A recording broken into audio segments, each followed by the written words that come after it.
Exchange at 25 Broad, sponsor of this webcast, invites you to visit our remastered model residences.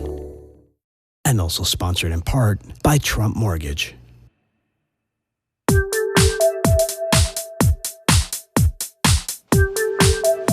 Good day. I'm Abby Overton, and this is The Real Deal. At the top of the news, Tishman Speyer's buyout of Archstone Smith adds 3,000 units to their portfolio. Cushman & Wakefield announced that it will buy investment banking house Sonnenblick Goldman, and Matthew Bronfman of Seagram fame sold his mansion on the Upper East Side for $33 million. That and more on The Real Deal webcast this week. But first, some highlights from our weekly interview.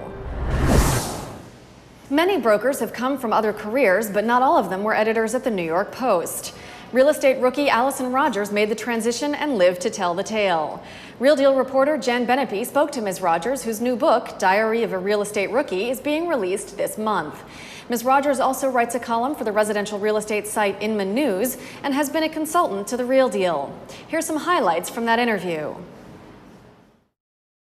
Money clearly drove you to work in real estate. The phrase I used was out of disgust and motivated by greed. And when you come to a foreclosure auction, you encounter 6 big fat guys in capital letters who basically steal the show and get the only house that's available for auction.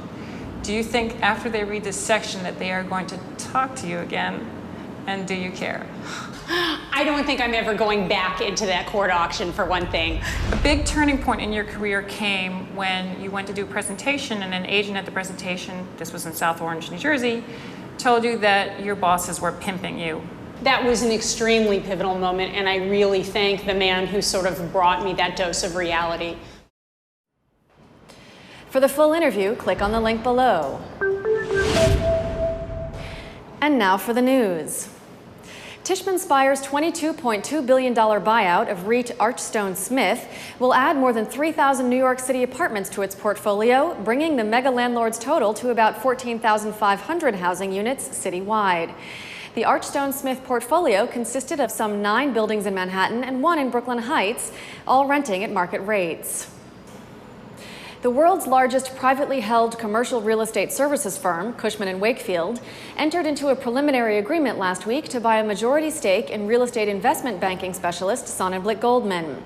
We're committed to building our global debt and equity finance capabilities with the active leadership and expertise of Sonnenblick Goldman and its senior management, said Bruce Mosler, Cushman & Wakefield's president and CEO.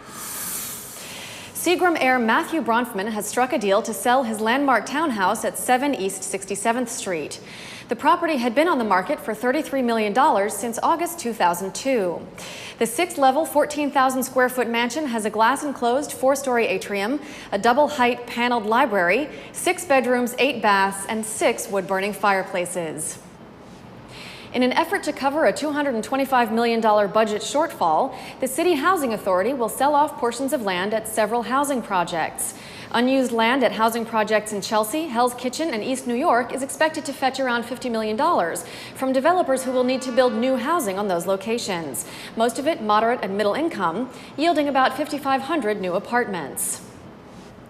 Owners Jerome Belson and Ruby Schron sold 2 former Mitchell Lama rental properties in the Bronx to an investor for $41.3 million. Mark Karasik bought Robert Fulton Terrace at 530 to 540 East 169th Street and Fordham Towers at 480 East 188th Street for a total of 470 residential units. Prices are rising for units at the Jean Nouvel-designed 111th Avenue. When the condos went on sale less than 2 months ago, they were priced at $2,200 a square foot, but they're around $2,350 a square foot now. Almost 60% of the building's 72 units are in contract. James Lansell and the Sunshine Group are marketing the property. New developments in Alphabet City are fetching ever higher prices. At the Flower Box building on 7th Street and Avenue D, a triplex penthouse recently sold for $10 million. Brokers say that the area's giant housing projects aren't deterring buyers. Buyers weren't worried about Avenue D, said Larry Carty of Warburg Marketing, the Flower Box's lead broker. If you haven't been making repairs on your building, you better watch out. The City Council passed the Safe Housing Act last week, a bill that will require a state agency to ID 200 buildings a year with glaring code violations or needing repair. The Department of Housing Preservation and Development will also require landlords to make repairs.